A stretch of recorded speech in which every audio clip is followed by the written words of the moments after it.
విద్యార్థులు మనం మార్నింగ్ ముచ్చట్లకి స్వాగతం. ఇక బయట చూస్తే శింకులు పడుతున్నాయి, చల్లటి గాలులు వీస్తా ఉన్నాయి. ఈ వానకాలం వచ్చిన మురిపంలా మన మార్నింగ్ ముచ్చట్లు ముచ్చటగా మీ ముంగట్కి వచ్చేసింది.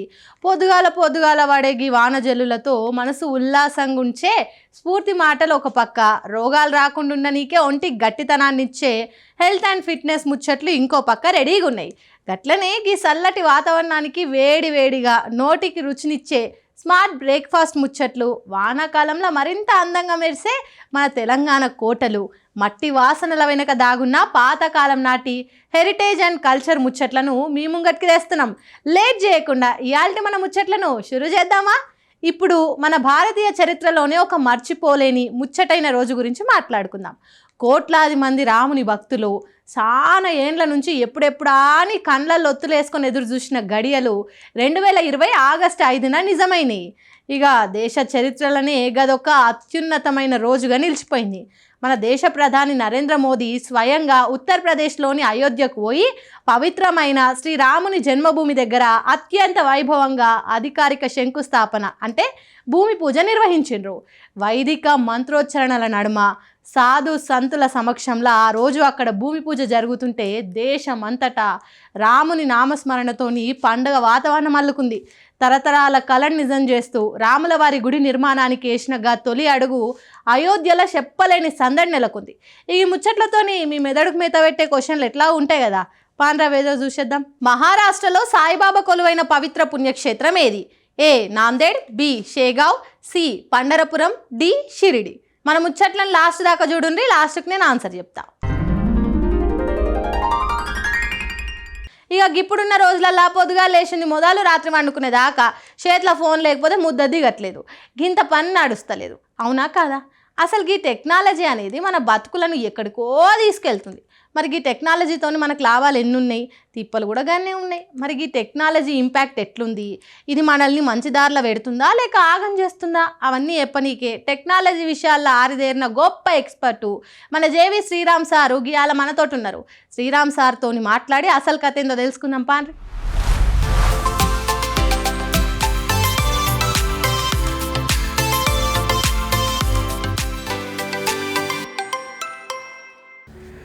మీకు నేను ఒక సుత్తి ఇస్తాను, ఐరన్ సుత్తి తెలుసు కదా, ఒక కర్ర దానికి పెట్టి ఒక ఐరన్ ఎంత ఉంటుంది, హ్యామర్ అంటాం, హ్యామర్ని ఇస్తాను.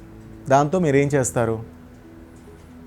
రైట్, ఒక అద్దం పగలగొట్టచ్చు, ఒక కుర్చీని విరగొట్టచ్చు, నేల మీద గచ్చును కూడా పగలగొట్టచ్చు, గోడను పగలగొట్టచ్చు. ద సేమ్ టైం అదే సుత్తితో మేకులు కొట్టి మంచి మంచి పెయింటింగ్స్ తగిలించవచ్చు. అవే మేకుల్ని ఇంకాస్త గట్టిగా కొట్టి 4-5 ఫ్రేమ్స్ నెతికించి ద్వారబంధాలు తయారు చేయొచ్చు, కిటికీలు తయారు చేయొచ్చు. అంతెందుకు, వుడ్తో ఒక ఇల్లు కూడా తయారు చేయొచ్చు, కుర్చీలు తయారు చేయొచ్చు, టేబుల్ని తయారు చేయొచ్చు. సో సుత్తు ఒకటే, హ్యామర్ ఒకటే, కానీ దాన్ని డిస్ట్రక్షన్కి వాడుతున్నామా కన్స్ట్రక్షన్కి వాడుతున్నామా అన్నది మన చేతుల్లో ఉంది. టెక్నాలజీ కూడా అంతే. ఆనంద్ మహీంద్రా పేరు మీరు విన్నారు కదా, పెద్ద ఇండస్ట్రియలిస్ట్, భారతదేశానికి మంచి పేరు తెచ్చిపెట్టిన మంచి ఇండస్ట్రియలిస్ట్. ఆయన కూడా టెక్నాలజీ వాడతారు. ఇంకా బాగా చెప్పాలంటే సోషల్ మీడియా, ఇవాళ సోషల్ మీడియా ఆయన కూడా వాడతారు. కానీ ఆయన దేనికి వాడతారో తెలుసా? ఆయన తన ప్రోడక్ట్స్ గురించి సర్వే చేసి తమ కస్టమర్స్ యొక్క అభిప్రాయాలు తెలుసుకోవడం కోసం ఒక టూల్ని కనిపెట్టమని ఒక పెద్ద సాఫ్ట్వేర్ కంపెనీకి ఒకసారి అడిగారట. అడిగితే వాళ్ళు కొన్ని $1 million ఖర్చు అవుతుందని ఒక ఎస్టిమేషన్ ఇచ్చారట, ఒక కొటేషన్ ఇచ్చారట.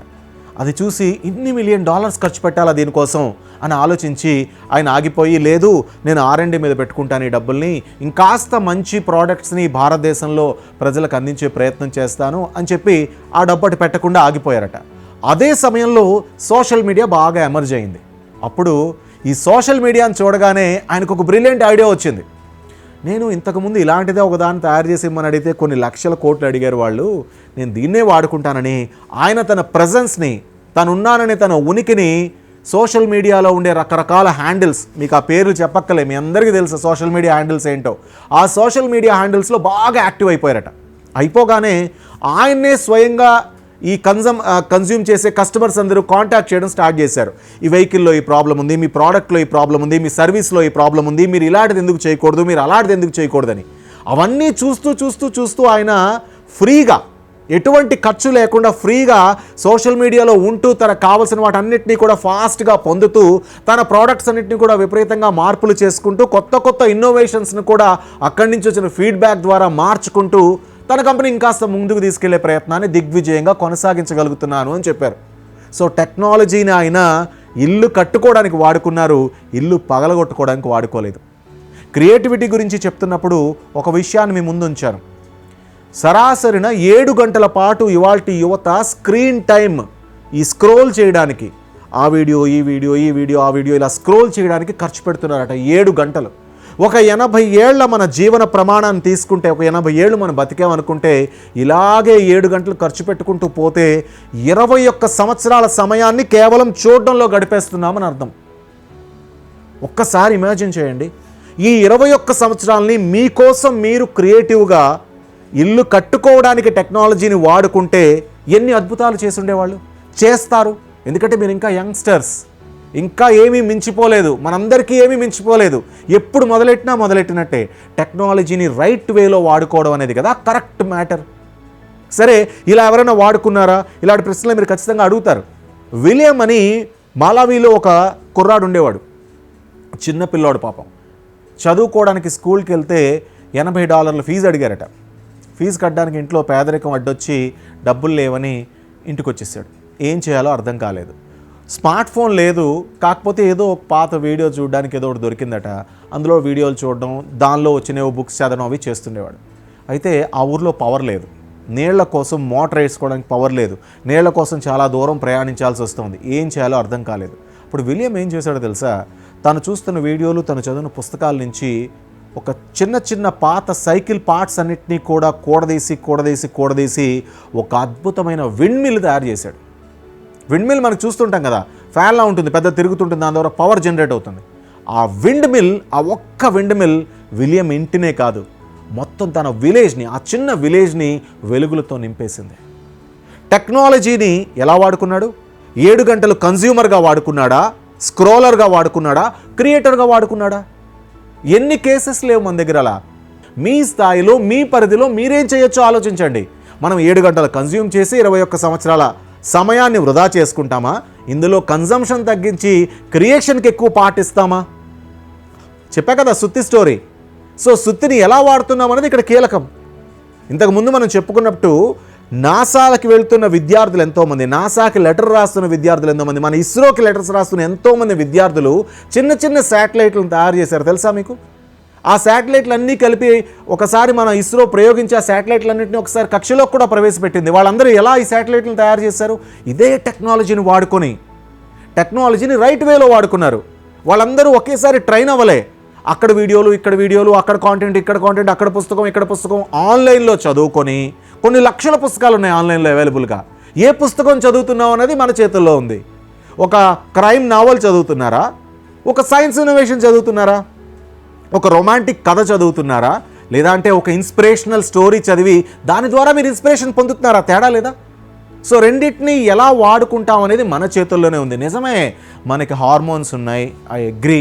అవి మనకి డోపమైన్ హిట్ చేస్తాయి, ఒకటి చూడగానే ఒక ఆనందం కలుగుతుంది, కరెక్ట్. దానివల్ల మనకు సంతోషం సంతృప్తి కలుగుతున్నాయి, కరెక్టే. కానీ ఎంతసేపు? ఒక లిమిట్ ఉండాలి కదా ప్రతిదానికి. ఆ లిమిట్ని మనమే గుర్తించాలి. ఎందుకంటే మై డియర్ ఫ్రెండ్స్, ఇవాల్టి పొజిషన్ ఎలా ఉందంటే, టాయిలెట్లోకి కూడా మొబైల్ ఫోన్ తీసుకెళ్తున్న వాళ్ళ సంఖ్య పెరిగిపోయిందని మొన్న మధ్యనే ఒక సర్వే వచ్చింది. దానివల్ల ఏంటి సార్ మీకు నష్టం? చాలామంది టాయిలెట్లో పేపర్ కూడా చదువుతాడు, నష్టం ఉంది. అదే సర్వే ద్వారా మిగతా మెడిసిన్ ప్రొఫెషన్కి సంబంధించిన వాళ్ళతో రీసెర్చ్ చేయించి దీనివల్ల కలిగే నష్టాలు ఏంటని కనుక్కునే ప్రయత్నం చేస్తే ఇరిటబుల్ బౌల్ సిండ్రోమ్, రైట్, అదొక రుగ్మత, మన పేగులకు సంబంధించిన ఒక రుగ్మత, అది వస్తుందట. దాని తర్వాత ఈవెన్ రక్తం క్యాన్సర్ లాంటివి కూడా వస్తాయట. కేవలం అక్కడికి తీసుకెళ్ళి మన ధ్యాస అంతా ఈ ఫోన్ మీద పెట్టి కూర్చుంటే బాత్రూంలో, దానివల్ల ఈ సమస్యలు కూడా వస్తున్నాయి. వినడానికి విచిత్రంగా, కొంచెం జుగుప్సగా అనిపించినా ఇది చాలా పెద్ద నిజం. సో టెక్నాలజీని ఎక్కడి వరకు తీసుకెళ్ళాలి? బెడ్ పైకి ఫోన్ తీసుకొని వెళ్తున్నారట. రాత్రి పడుకునేటప్పుడు దుప్పట్లో కూడా కప్పుకొని ఫోన్లు చూస్తున్న వాళ్ళ సంఖ్య పెరిగిపోయిందట. దీనివల్ల నిద్రలేమి సమస్య వచ్చి, నిద్ర లేక బ్రెయిన్లో న్యూరాన్స్ చచ్చిపోయి, డెడ్ సెల్స్ ఎక్కువైపోయి, ఆలోచన శక్తి చచ్చిపోయి త్వరగా ఏజింగ్ అవుతున్నారట పిల్లలు. చూడండి, ఒకదాంతో ఒకటి ఎంత లింక్ ఉందో. సో మనం ఎక్కడి వరకు వాడుకోవాలి, ఎక్కడి వరకు తీసుకెళ్ళాలి? బెడ్రూమ్లోకి తీసుకెళ్లారు, సంతోషం. బెడ్ మీద కూడా తీసుకెళ్తారా? బాత్రూమ్ బయట వరకు తీసుకెళ్లారు, బాత్రూంలోకి కూడా తీసుకెళ్తారా? తింటున్నప్పుడు తిండి కూర్చోవడం వరకు తీసుకెళ్లారు, సంతోషం. తింటున్నప్పుడు కూడానా? ఊళ్ళు ఇవాళ ఈ విషయాన్ని తెలుసుకొని అలారంలు ప్లే చేసి భోజనం చేసే సమయంలో ఆ అలారం మోగగానే అందరూ ఫోన్లను అక్కడ పడేసి 1 గంట పాటు డిజిటల్ సైలెన్స్ పాటిస్తున్న విలేజెస్ ఇవాళ ఇండియాలో ఉన్నాయి, తెలుసా మీకు? ఈ నష్టాన్ని వాళ్ళు గ్రహిస్తున్నారు. మరి మనం ఎప్పుడు గ్రహిస్తాం? సో ఈ సుత్తిని, టెక్నాలజీ అనే ఈ సుత్తిని, ఈ బలమైన మీ చేతిలో ఉన్న ఆయుధాన్ని ఇల్లు కట్టుకోవడానికి వాడతారా, కూల్చడానికి వాడతారా నిర్ణయం తీసుకుంటారని, సరైన రీతిలో తీసుకుంటారని, మంచి ఇల్లు కట్టుకుంటారని, ఇల్లంటే ఇల్లు కాదు, గొప్ప క్రియేషన్స్ చేస్తారని, ఇన్నోవేషన్స్ చేస్తారని ఆశిస్తూ ధన్యవాదాలు.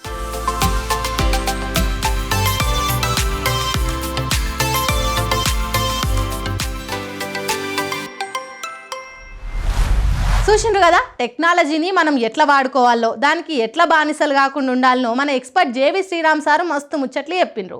ఫోన్లు, కంప్యూటర్లు మన అవసరానికి వాడుకోవాలి కానీ గవే మన జీవితాన్ని దిప్పేసేటట్టు చూసుకోవద్దు అని చాలా చక్కగా వివరించిండు. టెక్నాలజీతోనే అప్డేట్ అవుదాం, కానీ మన ముచ్చట్లను, మనుషులను దూరం చేసుకోకుండా జాగ్రత్త పడదాం. ఇక ఈరోజు మనం తినే తిండి వల్ల, పీల్చే గాలి వల్ల, తాగే నీళ్ళ వల్ల ఒంట్లో ఎన్నో రకాల వ్యర్థాలు, విష పదార్థాలు చేరిపోతాయి. మరి అవన్నీ బయటికి పోవద్దా? గట్లా పోవాలంటే మంచి ఆసనాలు, ప్రాణాయామ పద్ధతులు పాటించాల్సిందే. ఇవి కానీ రోజు చేసిండ్రు అనుకోండి, ఒంట్లో చెత్తంతా పోయి జలుబు, జ్వరం, దగ్గు అసొంటి రోగాలు అస్సలే రావు. శరీరం మస్తు డిటాక్స్ అవుతుంది. మరి ఈ ఆసనాలను మనకి ఈరోజు ప్రశాంతంగా చక్కగా నేర్పించనీకే మన ముంగట్టుకు వచ్చేసిండ్రు యోగా ట్రైనర్ లక్ష్మి మేడం తోటి మాట్లాడి గా యోగాసనాలు ఏందో నేర్చుకుందాం పాండ్రి. నమస్తే, నా పేరు లక్ష్మి. నేను బోధి స్కూల్ ఆఫ్ యోగాలో యోగా టీచర్గా పనిచేస్తున్నాను. ఈరోజు మనం ఆసనాస్ డీటాక్స్ కోసం ప్రాక్టీస్ చేయబోతున్నాము. మనం డే టు డే లైఫ్లో చాలా రకాలైన సిచ్యువేషన్స్ వల్ల, తినే ఫుడ్ ద్వారా కావచ్చు, అలాగే నివసించే వాతావరణం వల్ల కావచ్చు, అలాగే వాటర్ వల్ల కావచ్చు, రకరకాలుగా టాక్సిన్స్ని లోపల ఫిల్ చేస్తూ ఉన్నాం. సో ఈ టాక్సిన్స్ అన్నిటినీ బయటకు పంపించడానికి మనకి ఆసనాస్ అలాగే ప్రాణాయామ టెక్నిక్స్ ఉన్నాయి. ఆ టెక్నిక్స్ని మనం ఇవాళ ప్రాక్టీస్ చేస్తున్నాము. వీటిని కనుక మీరు రెగ్యులర్గా మీ డే టు డే లైఫ్లో యాడ్ చేసుకుంటే కనుక మీ బాడీ డీటాక్సిఫై అవుతుంది, అలాగే మీరు హెల్తీగా అవుతారు. ఫ్రీక్వెంట్గా జ్వరం లేదా కోల్డ్, కఫ్ ఇలాంటివి అనేవి తగ్గుతూ ఉంటాయి. సో ఆసనాస్ ఏంటనేది ఇప్పుడు మనం చూడబోతున్నాం. స్టార్ట్ చేయడానికి ముందుగా మనం జాయింట్ రొటేషన్స్ ప్రాక్టీస్ చేద్దాం. ఇప్పుడు స్టాండింగ్ పొజిషన్ తాడాసన నుంచి మీరు లెగ్ ముందుకి స్ట్రెచ్ చేసి ఇలా యాంకిల్ని రొటేట్ చేయాలి. Clock wise 5 times, anti clock wise 5 times చేసుకోవాలి. మీకు బ్యాలెన్స్ లేకపోతే కనుక వాల్ మీద చేతులు పెట్టుకోవచ్చు, లేదంటే ఇలా నడుము మీద చేతులు ఉంచుకొని రొటేషన్ చేసుకోవచ్చు. తర్వాత left leg clock wise 5 times, anti clock wise 5 times.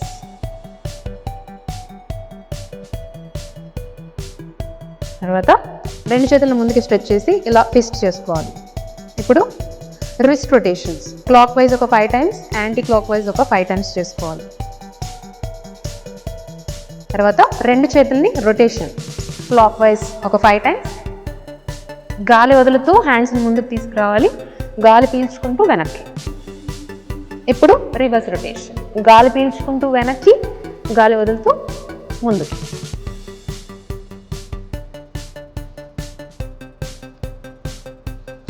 Relax. దీని తర్వాత ట్విస్టింగ్. సో ట్విస్టింగ్ పాస్చర్స్ ఏవైతే ఉన్నాయో అవన్నీ మీకు ఎక్స్క్రియేటరీ సిస్టమ్ యాక్టివేట్ చేస్తాయి. ఆ పోజెస్ చేయడం మూలంగా మీకు డీటాక్స్ అనేది అవుతుంటుంది. ఈ పాస్చర్లో మీరు తాడాసన నుంచి 2 చేతులను ముందుకు స్ట్రెచ్ చేసి గాలి వదులుతూ, శ్వాస దీర్ఘంగా వదులుతూ మీరు వెనక్కి ట్విస్ట్ చేయాలి. శ్వాసను పీల్చుకుంటూ ముందుకి, శ్వాస వదులుతూ వెనక్కి, శ్వాస పీల్చుకుంటూ ముందుకు, శ్వాస వదులుతూ వెనక్కి. ఇలా ట్విస్ట్ చేస్తూ ఉన్నప్పుడు మీరు పొట్ట భాగంని కాన్సన్ట్రేట్ చేస్తూ మ్యాక్సిమం ట్విస్ట్ చేస్తే కనుక మీకు బాగా రిజల్ట్ ఉంటుంది. ఇలా శ్వాస వదులుతూ వెనక్కు, శ్వాస పీల్చుకుంటూ ముందుకు, ఇలా 5 నుంచి 10 సార్లు మీరు ప్రాక్టీస్ చేయొచ్చు. ఇలా అయిపోయిన తర్వాత రెండోది, మీ 2 చేతుల్ని షోల్డర్స్ మీద ఇలా ఉంచి గాలిని ఫోర్స్తో వదులుతూ 2 చేతుల్ని ఇలా వదిలించాలి.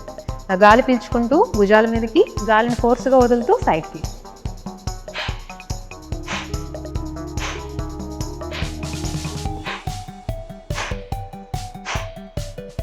ఇలా 10 సార్లు ప్రాక్టీస్ చేశాక ముందుకి.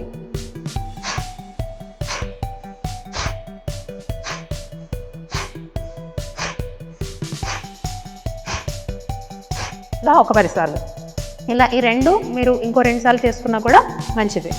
తర్వాత వుడ్ చాపింగ్ అంటారు. ఇలా కట్టెలను పగలగొడుతూ ఎలా ఫోర్స్గా గాలిని వదిలి చేస్తారో ఆ ఎక్సర్సైజ్ని మనం కష్టతక్షాసనం అంటామో, అది ప్రాక్టీస్ చేస్తున్నాం. ఈ పొజిషన్ కోసం మీరు 2 కాళ్ళని దూరంగా పెట్టుకోవాలి. 2 లెగ్స్ పాదాలు ఏవైతే ఉన్నాయో అవి సైడ్ పాయింట్అవుట్ చేసి ఉంటాయి. ఈ పొజిషన్ నుంచి 2 చేతుల్ని పైకి లిఫ్ట్ చేసి మీ చేతుల్ని ఇలా ఇంటర్లాక్ చేసుకోవచ్చు లేదా జాయిన్ చేసి పెట్టుకోవచ్చు. ఈ పొజిషన్లో గాలి పీల్చుకోవాలి. గాలి వదులుతూ ఫోర్స్ఫుల్గా మీరు హ్యాండ్స్ని కిందకి తీసుకురావాలి. ఎలా అయితే మీరు వుడ్ని చాప్ చేస్తారో, కట్టెలను కొడతారో, ఆ విధంగా మీరు గాలి ఫోర్స్గా వదులుతూ హ్యాండ్స్ తీసుకెళ్ళాలి.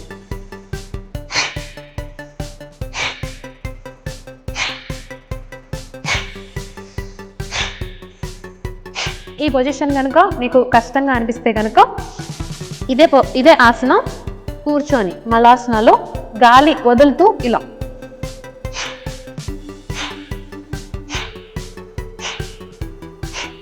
ఒక 10 సార్లు ప్రాక్టీస్ చేసుకోవాలి.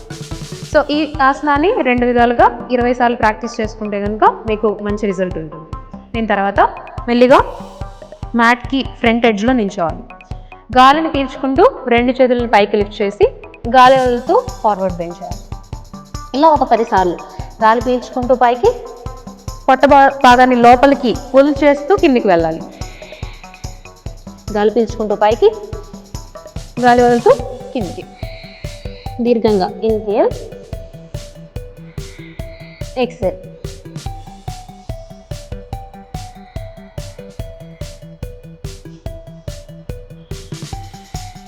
తర్వాత మళ్ళీగా 2 చేతులను కింద ఉంచి రైట్ లెగ్ని వెనక్కి తీసుకోండి.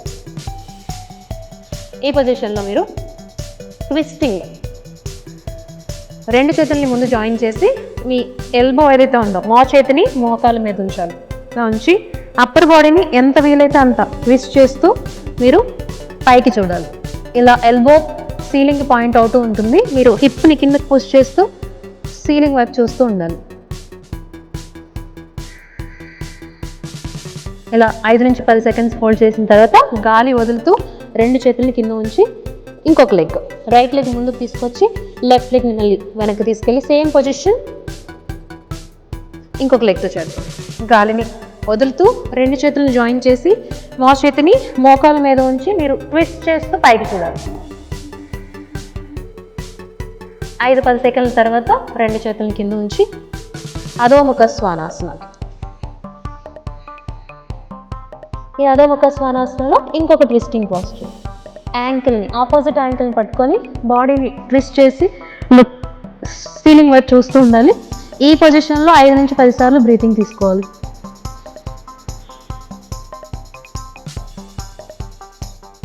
సేమ్ ఇంకో సైడ్ కూడా గాలి వదులుతూ ట్విస్ట్ చేసి యాంకిల్ పట్టుకొని హోల్డ్ ద పోస్చర్.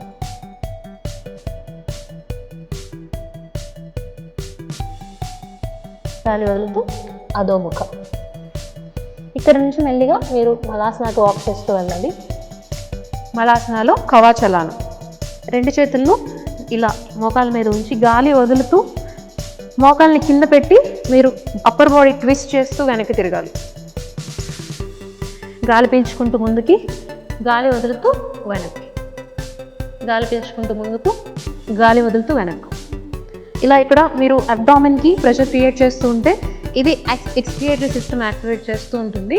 సో ఎంత వీలైతే అంత దగ్గరికి పుల్ చేస్తూ బాడీని ట్విస్ట్ చేయాలి. ఎక్సేల్ చేస్తూ వెనక్కి, ఇన్హేల్ చేస్తూ ముందు,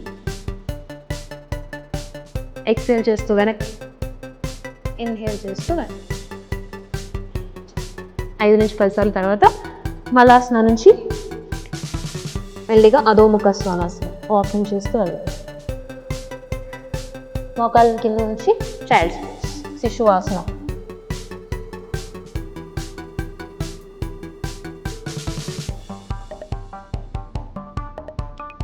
నెమ్మదిగా వజ్రాసనాలకు రావాలి.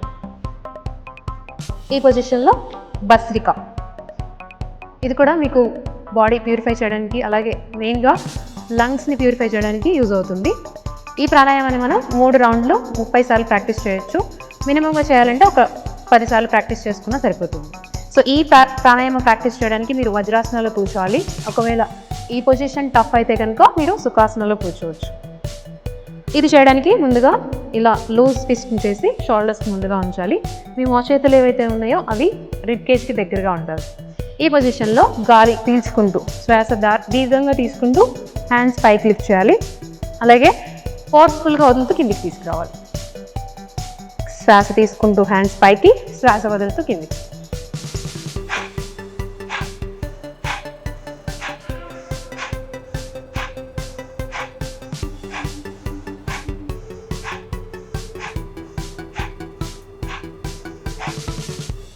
మొదటి రౌండ్ రిలాక్స్ అయిన తర్వాత బ్రెత్ స్టెబిలైజ్ చేసుకోవాలి. ఇప్పుడు రెండో రౌండ్.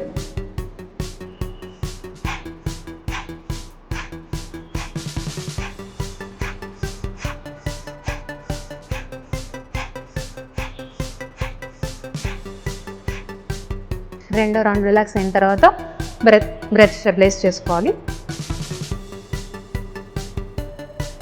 ఇప్పుడు మూడో రౌండ్.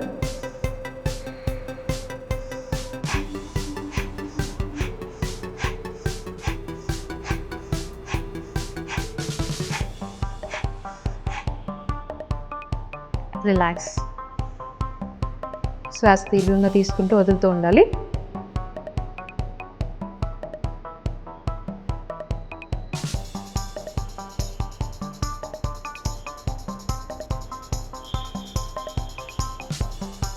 బ్రెత్ స్టెబిలైజ్ అయిన తర్వాత నెమ్మదిగా కళ్ళు తెరవాలి. సో ఈ ఆసనాస్ని అలాగే ప్రాణాయామ టెక్నిక్స్ని మీరు రెగ్యులర్ ప్రాక్టీస్లో యాడ్ చేసుకుంటూ ఎక్కువ రౌండ్ ప్రాక్టీస్ చేస్తూ ఉంటే మీకు లంగ్ కెపాసిటీ పెరుగుతూ ఉంటుంది. ఎందుకంటే మీకు ప్యూరిఫికేషన్ అవుతుంది కాబట్టి. అలాగే ఎక్స్క్రియేటరీ సిస్టమ్, మీరు వేస్ట్ ఎలిమెంట్స్ అన్ని బాడీలోంచి తీసేసే సిస్టమ్ ఏదైతే ఉందో అది బాడీలో యాక్టివేట్ అవుతుంది. సో దాని ఫంక్షనింగ్ కూడా పెరుగుతుంది. ఈ విధంగా మీకు ఇంటర్నల్గా డీటాక్స్ అవుతుంది. బయట ఎలా అయితే స్నానం చేస్తామో లోపల నుంచి కూడా క్లీనింగ్ అవుతూ ఉంటుంది. సో రోజు ఈ ఆసనాస్ని మీ ప్రాక్టీస్లో యాడ్ చేసుకోండి. అలాగే ఎక్కువ బెనిఫిట్స్ పొందండి. మరొక సీక్వెన్స్ తోటి మరొక సెషన్లో కలుద్దాం. నమస్తే. మన మార్నింగ్ ముచ్చట్లలో ఒక చిన్న బ్రేక్ తీసుకుందాం. మన ముచ్చట్లకు తిరిగి స్వాగతం. చూసిండ్రు కదా లక్ష్మి మేడం ఎంత మస్తుగా చెప్పిండ్రో. ఆసనాలు ప్రాణాయామం క్రమం తప్పకుండా రోజు ప్రాక్టీస్ చేస్తే ఒళ్ళు ఎంత హుషారుగా ఆరోగ్యంగా ఉంటుందో అర్థమైంది కదా. జలుబులు జ్వరాలను ఆసుపత్రుల చుట్టూ తిరిగే తిప్పలు తప్పినట్టే. మీరందరూ కూడా ఇయాల్టి నుంచే ఈ యోగాసనాలు మీ రోజువారీ లైఫ్లో అలవాటు చేసుకుంటారని అనుకుంటున్నా. ఇక ఆరోగ్యంగా ఉండాలంటే ఏం తినాలి అని మీరు నన్ను అడగకముందే నేను ఈరోజు మన స్మార్ట్ బ్రేక్ఫాస్ట్ మ్యాటర్ చెప్పేస్తున్నా. ఇంతకీ ఈరోజు మన నాస్తా ఏందో తెలుసా? హరా చనా చాట్. ఇదేందబ్బా నాస్తా గురించి చెప్పమంటే సాయంత్రం పూట తినే చాట్ గురించి చెప్తుండ్రు అనుకుంటుండ్రా? అవునరీ, పొద్దుగాల గిసొంటి చాట్ తింటే పొట్ట నిండుడే కాదు, రోజంతా మస్తు హుషారుగుంటాం. మరి ఈ పచ్చి శనగల చాట్లా ఏమేమి విటమిన్లు ఉన్నాయి, ఇది తింటే మన ఒంటికి ఏం లాభాలు ఉన్నాయి, ఇవన్నీ తెలుసుకోవాలంటే లేట్ చేయకుండా టక్కున తయారయ్యే ఈ నాస్తా ఎట్లా చేయాలనో చూద్దాం పాండ్రి.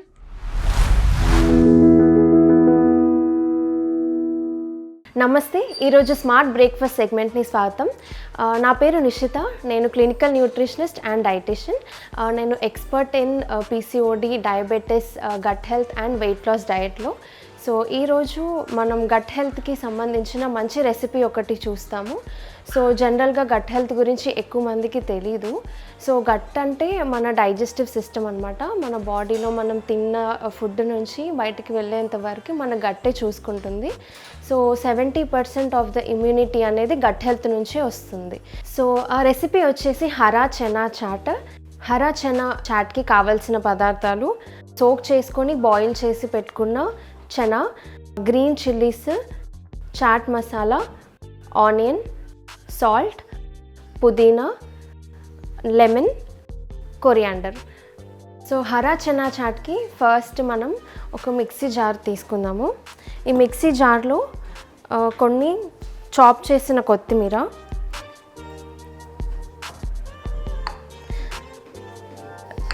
అండ్ పుదీనా వేసుకోవాలి. ఈ 2 ఏంటంటే ఐరన్ ఎక్కువ ఉంటుందన్నమాట. సో ఇప్పుడు మనం చేసుకునే రెసిపీలో ఐరన్ అనేది ఎక్కువగా ఉంటుంది. సో ఇది జనరల్గా పీసీఓడి ఉన్న వాళ్ళకి, ఐరన్ లెవెల్స్ తక్కువ ఉన్న వాళ్ళకి, ఎక్కువగా తల తిరుగుతుంది అంటుంటారు కదా, వాళ్ళకి ఈ రెసిపీ చాలా యూజ్ అవుతుంది. సో ఇందులో మనం కొన్ని గ్రీన్ చిల్లీస్ వేసుకుంటున్నాను. స్పైస్ లెవెల్స్ ఎక్కువ కావాలి అనుకున్న వాళ్ళు ఇంకొన్ని ఎక్కువ వేసుకోవచ్చు. ఇందులో కొంచెం సాల్ట్,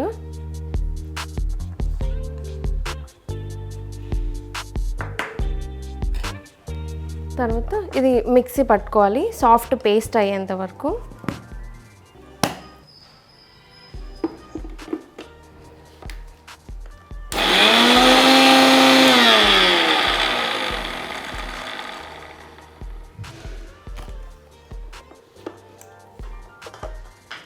సో ఇది ఇలా ఉంది. మనం కొన్ని వాటర్ వేసుకుంటే సాఫ్ట్ పేస్ట్ అవుతుంది. కొన్ని వాటర్ వేసుకొని మిక్సీ పట్టుకున్నాను.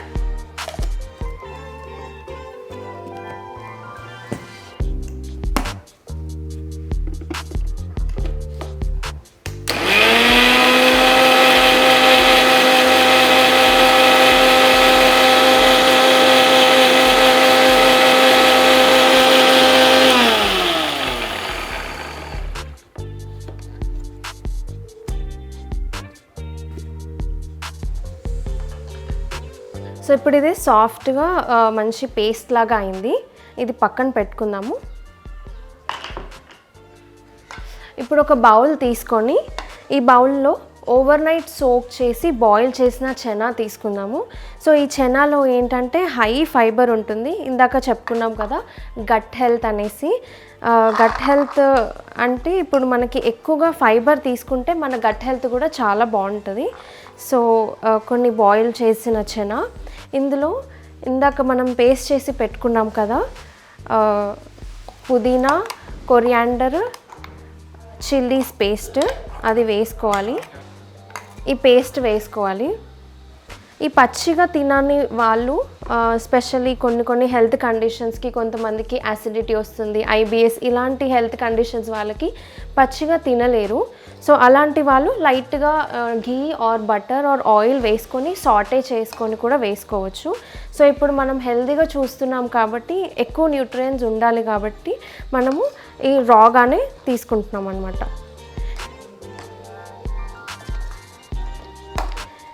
ఇందులో మనకి నచ్చిన వెజిటేబుల్స్ వేసుకోవచ్చు. బట్ నేను ఇక్కడ మాత్రం ఓన్లీ ఆనియన్ తీసుకుంటున్నాను. ఆనియన్,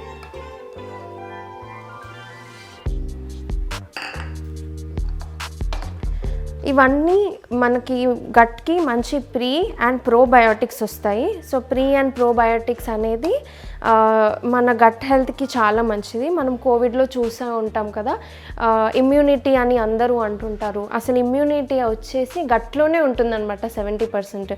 ఇలాంటి హెల్తీ ఫుడ్ తీసుకోవడం వల్ల మన ఇమ్యూనిటీ కూడా బాగా బూస్ట్ అవుతుంది. సో ఇందులో మనకి ఇప్పుడు ఫస్ట్ సాల్ట్ వేసుకున్నాం కదా, ఇందులో కొంచెం చాట్ మసాలా ఒక 1/2 స్పూన్ వేసుకుందాము. ఇది పడని వాళ్ళు ఇగ్నోర్ చేయొచ్చు. ఇందులో మెయిన్ ఇంగ్రీడియంట్ వచ్చేసి లెమన్. ఓకే, సో ఈ లెమన్ ఏంటంటే ఇందులో ఉన్న ఐరన్ని అబ్సార్బ్ చేసుకోవడానికి హెల్ప్ చేస్తుంది. ఈ చెనాలో ఐరన్ క్వాంటిటీ అనేది ఎక్కువ ఉంటుంది. సో ఐరన్ అబ్సార్ప్షన్కి కావాల్సింది వైటమిన్ సి. ఆ వైటమిన్ సి రిక్వైర్మెంట్కి మనం ఇప్పుడు లెమన్ యాడ్ చేస్తున్నాం ఇందులో.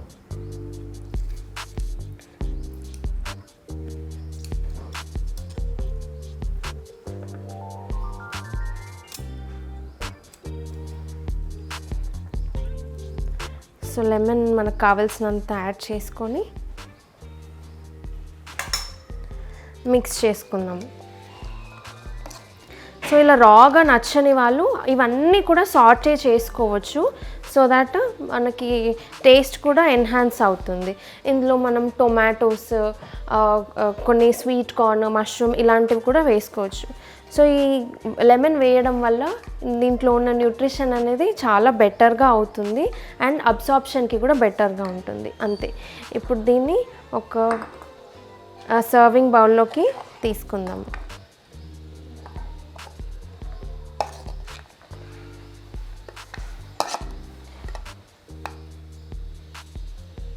పుదీనా అండ్ కొంచెం కొరియాండర్తో గార్నిష్ చేసుకుంటాం.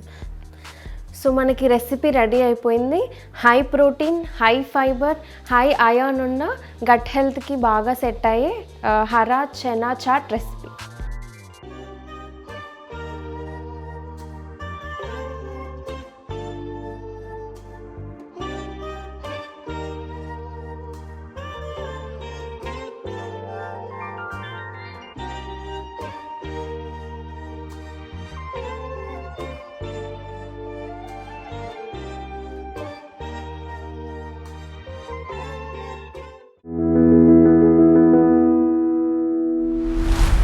చూసిండ్రు కదా మన హరా చనా చాట్ ఎంత ఈజీగా రెడీ అయిపోయిందో. చూస్తుంటేనే నోట్లో నీళ్ళు ఊరుతున్నాయిలే.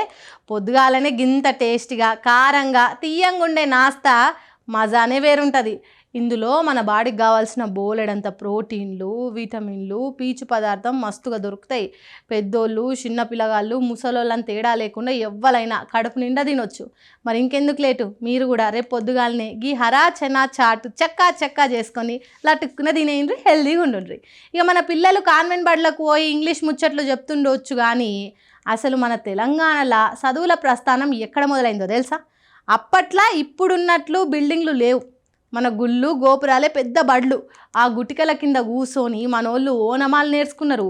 ఉజ్జయిని టెంపుల్ కాడ నుంచి మొదలు పెడితే మన దేశంలో పేరుగాంచిన నలంద, వల్లభి, పాటలీపుత్ర లాంటి పెద్ద పెద్ద యూనివర్సిటీల దాకా మన చదువుకు సాటి ఎవ్వరు లేరు. ఇక మన దగ్గర పాత దర్గాలు, మదరసాలు కూడా జ్ఞానానికి అడ్డాగుండేటి. Osmania university history assistant professor doctor P Ramesh garu చెప్పిన ఈ చదువుల చరిత్ర ఏంది, అప్పటి గుటికల నుండి ఇప్పటి మోడర్న్ స్కూళ్ళ దాకా ప్రయాణం ఎట్లా సాగింది అనేది ఇవాళ మన స్పెషల్ ప్రోగ్రాంలో చూద్దాం పాండ్రి.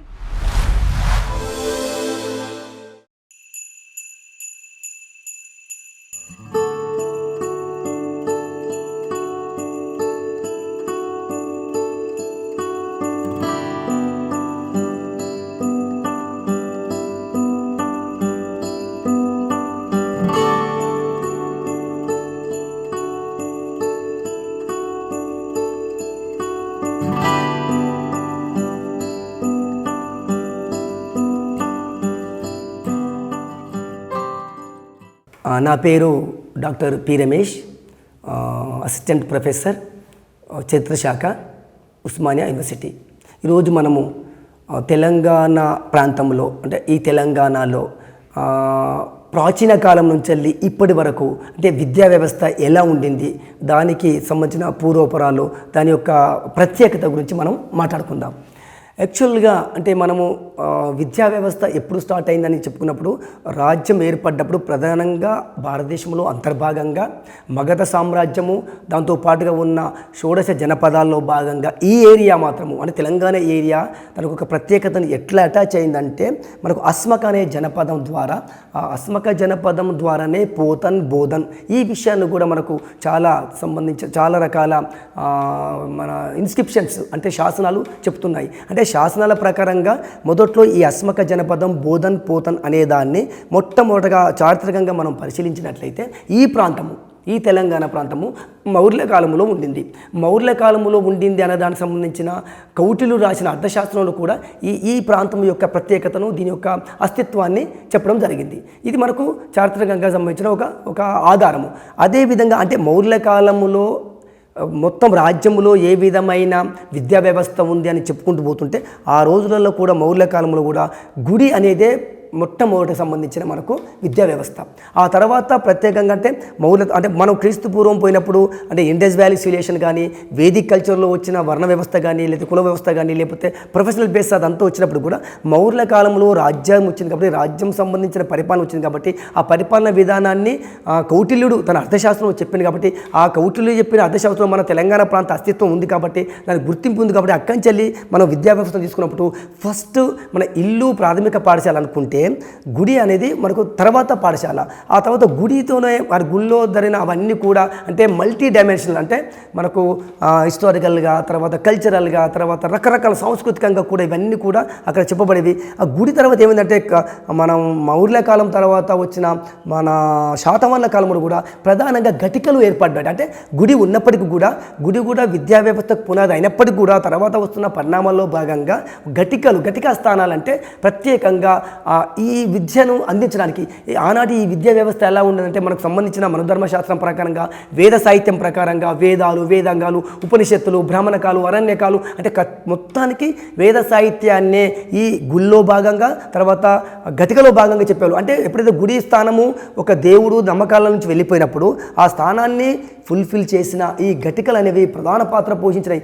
ఆనాడు అంటే శాతవాహన కాలం నుంచి మొదలు పెడితే ఇప్పటికి కూడా అంటే మనం ఇక్కడి నుంచి మాట్లాడుతున్నాం, ఉస్మానియా యూనివర్సిటీ ఆర్ట్స్ కాలేజ్ నుంచి మాట్లాడుతున్నాం కాబట్టి అంటే విద్యాపరంగా ఎలాంటి పరిణామాలు వచ్చినాయి అనేది మనం అర్థం చేసుకోవాలి. అంటే ఆనాడు ఘటికా స్థానాలు అంటే ప్రత్యేకంగా వేద సాహిత్యాన్ని బోధించడానికి సంబంధించిన దేశం మొత్తంలో అంటే మౌర్య సామ్రాజ్యము, తర్వాత శాతవాహన సామ్రాజ్యము, లేకపోతే మిగతా సామ్రాజ్యం అంటే మనకు కాకతీయ సామ్రాజ్యం కానీ, లేకపోతే మనం ఇంతకుముందు చెప్పుకున్నట్టుగా మనకు ఏది గోల్కొండ కానీ, లేకపోతే విజయనగర కానీ, లేకపోతే అసఫ్జా కానీ, ఈ మొత్తానికి ఈ విద్యా వ్యవస్థలో పరిణామంలో భాగంగా ఈ ఘటికా స్థానాలు అనుకుంటే ఒక ఏరియాలో ఘటికాలు ఉన్నాయి, తర్వాత స్కూల్స్ వచ్చినాయి. అంటే రకరకాల ఎవల్యూషన్ ఆఫ్ ద ఎడ్యుకేషన్ అనేది మనం ప్రత్యేకంగా ఇక్కడ గుర్తించవలసి ఉంది. అంటే గుడి తర్వాత ఏమైంది అంటే బడి అనేది ఫస్ట్ లేకుంటే గుడి ఉంది, గుడి తర్వాత బడి స్థానాన్ని ఘటికలు వచ్చేసినాయి. ఆ తర్వాత నిమ్మలంగా స్లోగా ఈ ఘటిక స్థానాల తర్వాత ప్రత్యేకమైన స్కూల్ సిస్టమ్ వచ్చేసింది.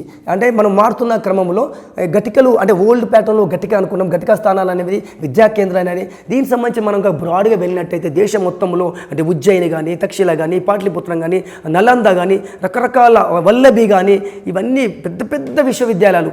ఆ స్థానాన్ని కనుక మనం అర్థం చేసుకుంటే ఇప్పుడు మోడర్న్గా మాట్లాడుతున్న అంటే గోల్కొండ రాజులకు సంబంధించి చాలా మదర్సాలు వచ్చినాయి, చాలా స్కూళ్ళు వచ్చినాయి.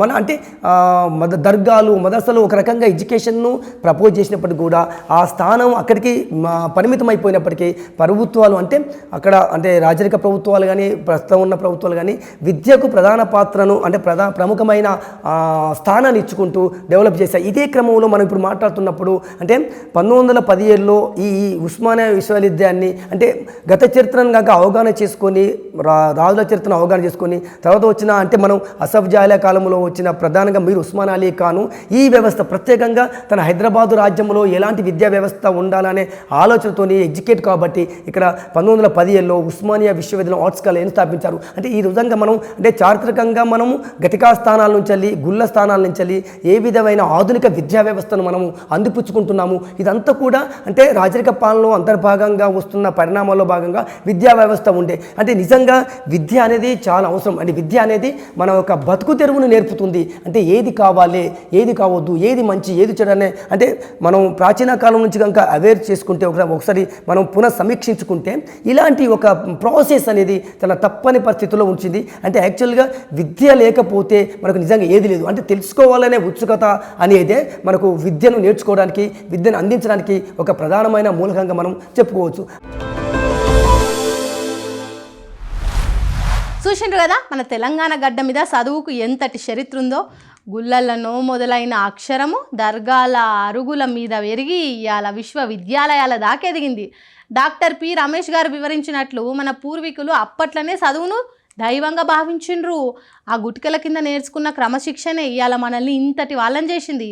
ఈ చరిత్రను మనం తెలుసుకోవడమే కాదు, మన పిల్లలకు కూడా చెప్పాల్సిన అవసరం షాన్ ఉంది. ఇక గిట్లనే మన యాదగిరి ఛానల్లో ప్రసారమయ్యే సూపర్ ప్రోగ్రామ్స్ ఉన్నాయి, మరి వీటిని కూడా యాడ్ చేసుకోవాలి కదా. పాండ్రి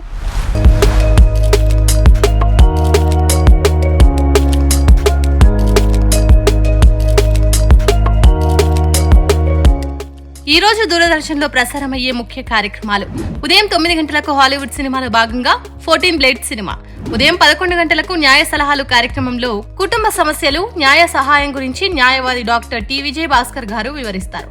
మధ్యాహ్నం 12 గంటలకు మీ ముందుకు రానుంది మధురాతి మధురమైన పాటలను మీ ముంగిట నిలిపి కొత్త గాత్రాలను మీకు పరిచయం చేసే వేదిక పాటల పల్లకి కార్యక్రమం.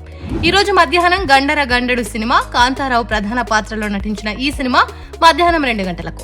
సాయంత్రం 5 గంటలకు రైతు నేస్తం కార్యక్రమం. సాయంత్రం 5:30 ప్రతిరోజు కొత్త కార్యక్రమంతో మీ ముందుకు రానుంది రంగురంగుల హరివిల్లు సింగిడి కార్యక్రమం. సాయంత్రం 6 గంటలకు 1000 పడగలు టెలిఫిలిం, రాత్రి 8 గంటలకు పల్లె జానపదాలు పాడుతూ ఆడుతూ మిమ్మల్ని అందరినీ ఎంతగానో అలరించే ఆటా పాట సీజన్ 3 సెమీఫైనల్. ఈ రోజు రాత్రి సినిమాలో ఊరికి మొనగాడు శ్రీకాంత్ సంఘవి ప్రధాన పాత్రల్లో నటించిన ఈ సినిమా రాత్రి 9:30 ఇక ఈ రోజు దూరదర్శన్ లో ప్రసారమయ్యే తెలుగు వార్తలు ఉదయం 8 గంటలకు, మధ్యాహ్నం 1 గంటకు, రాత్రి 7 గంటలకు, రాత్రి 9 గంటలకు. ఇక ఉర్దూలో వార్తలు మధ్యాహ్నం 1:30 తిరిగి రాత్రి 7:30. రేపు ఉదయం 6:15 సన్మార్గం కార్యక్రమం. రేపు ఉదయం 6:30 నిత్యార్చన కార్యక్రమం. ఇక రేపటి ముఖ్య కార్యక్రమాలు రేపటి మార్నింగ్ ముచ్చట్లలో తెలుసుకుందాం.